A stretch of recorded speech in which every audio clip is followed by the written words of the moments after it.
This is Valley News Live at 10.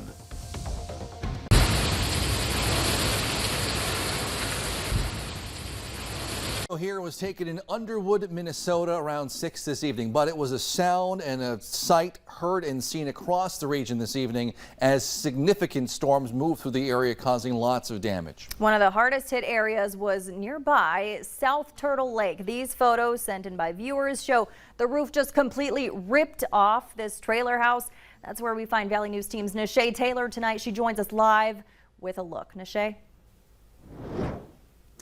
Yeah, that's right, Stacy and Justin. There's lots of damage here, and I will say there's lots to talk about, but I'll try not to take up too much time because I know Hutch has to get to what he needs to tell you guys about the forecast.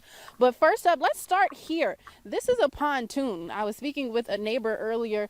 He was saying that the pontoon had flipped over, but I hadn't seen it yet. I thought these were two canoes on top of each other, but as I got closer, I saw the pontoon flipped over. Now, let's keep walking here. There's lots of damage. Now, I will say, up and down this shoreline, there are several homes that have some type of damage going on, whether it's trees going down or their home has been hit. Now, if you take a look up here, there's a tree that's been uprooted as well. It's fallen on top of the shed here. Here are more trees coming down this whole shoreline, as I mentioned. Now, when I say there's lots of damage here, I mean that. We'll keep walking here. We'll walk down to this home next door. Now, that's 3 homes that we've gone by so far, but as I mentioned, I'll try not to take too much time, but I want you guys to see this. Right here is a dock. It seems as though this is like a dock that would be, pulled in and out of the water. You can see this right here. This piece right here has kind of pretty much hit into the tree here, but we'll keep walking because behind it, you can kind of see that another tree has fallen. Yeah, if you can keep coming here, I want to show you this and then I'll finish up and send it back to you guys. But take a look at this.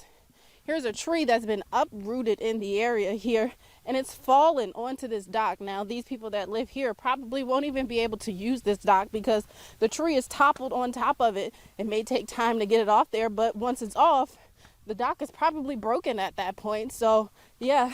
Folks here have a lot to clean up. Now, I'll send it back to you guys in the studio. I'm Nishay Taylor in South Turtle Lake for Valley News Live. Just so much damage there. Thanks, Nishay, for that live report. And another hard-hit area was nearby Ashby, Minnesota. Check out the menacing skies earlier this evening. We have the video. We visited the home of a recent weather kid named Gus Proudfoot, who we had on the air back in early March. He tells us what it was like as this tree came down on his family's property. It came right through our garage, hit it. Luckily, it didn't hit any of our house. As for what the weather is doing right now, let's send things over to First Alert Storm Team Chief Meteorologist Hutch Johnson for the details. Hutch.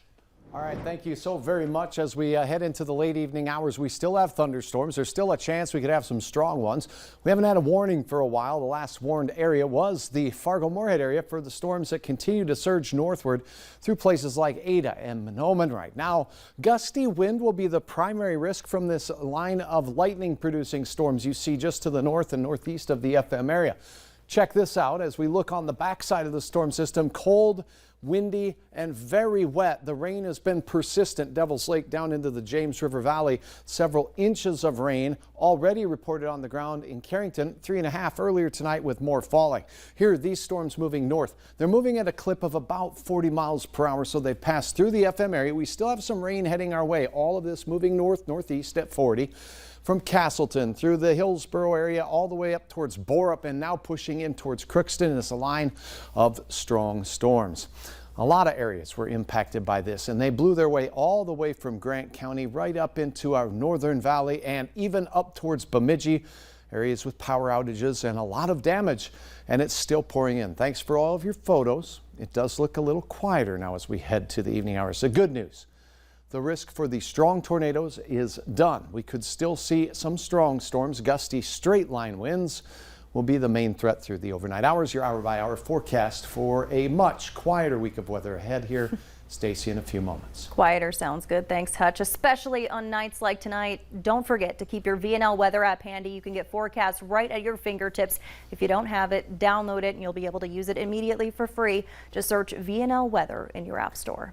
And if you have any storm pictures or storm damage you want to share, you can do that on our website, valleynewslive.com. We received over 100 pictures, almost 130 pictures from tonight's storm. You see our cover photo here, that roof that came off the one house that we showed you earlier. This is in South Turtle Lake. Meanwhile, this is a campground near Elbow Lake, Minnesota. Some heavy damage there. You see some trailers, some trees down. Grant County again near Ashby. Lots of trees down right on top of this pickup here. Lots of damage. You can find this all on valleynewslive.com. Share our photos. We'll share them with the viewers out there. New information for you tonight out of Wadena. The shelter-in-place order for residents has been lifted. That came earlier this evening after a large fire at Minnesota Valley Irrigation at a building used for storage. The building has been deemed a total loss. The fire department says because of chemicals stored in that building, they asked the whole city to shelter in place. Patients were evacuated to safe areas and the ventilation was shut off briefly at nearby Tri-County Health. Crews had to stop fighting the fire for about 30 minutes because of a tornado warning in that area. The cause of the fire is still under investigation. A woman was arrested last night for trespassing at the governor's residence while the governor was home. 32-year-old Dakota B. of Bismarck was arrested after police say she was seen walking around the home around 10 p.m. They say once police were called, she left, but she came back, and it took multiple officers to take her into custody. B was charged with resisting arrest, trespassing, and disorderly conduct. Fosston Public Schools is taking disciplinary action against some students after they say a video surfaced on social media showing students dancing and mimicking indigenous culture.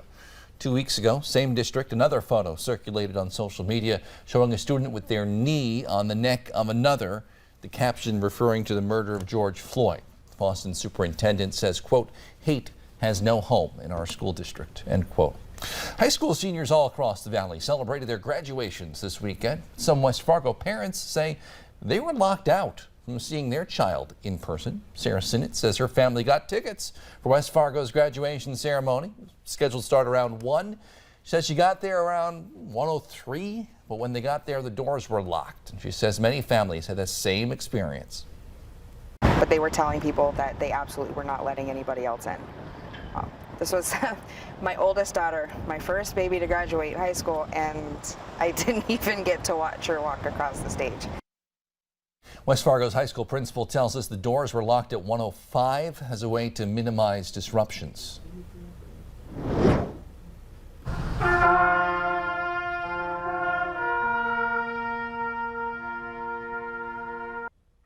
Fleet Farm in Fargo is honoring fallen soldiers this Memorial Day by participating in taps across America.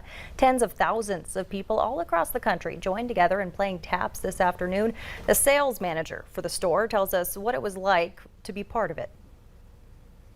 It's a great feeling, especially being part of the community, seeing everybody come together to recognize and honor the servicemen and women that ended up paying the ultimate sacrifice with their lives. So it's a great feeling being part of it.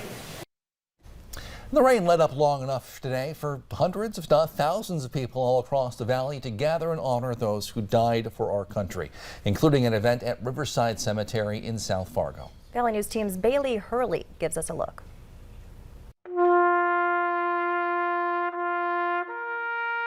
To most of the general public, Memorial Day weekend is often referred to as the kickoff to summer.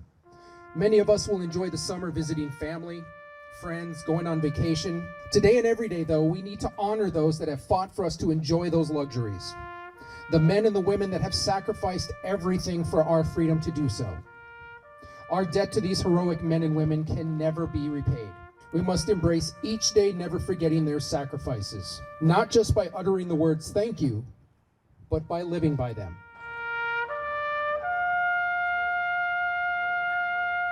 This nation will remain the land of the free only so long as it is the home of the brave.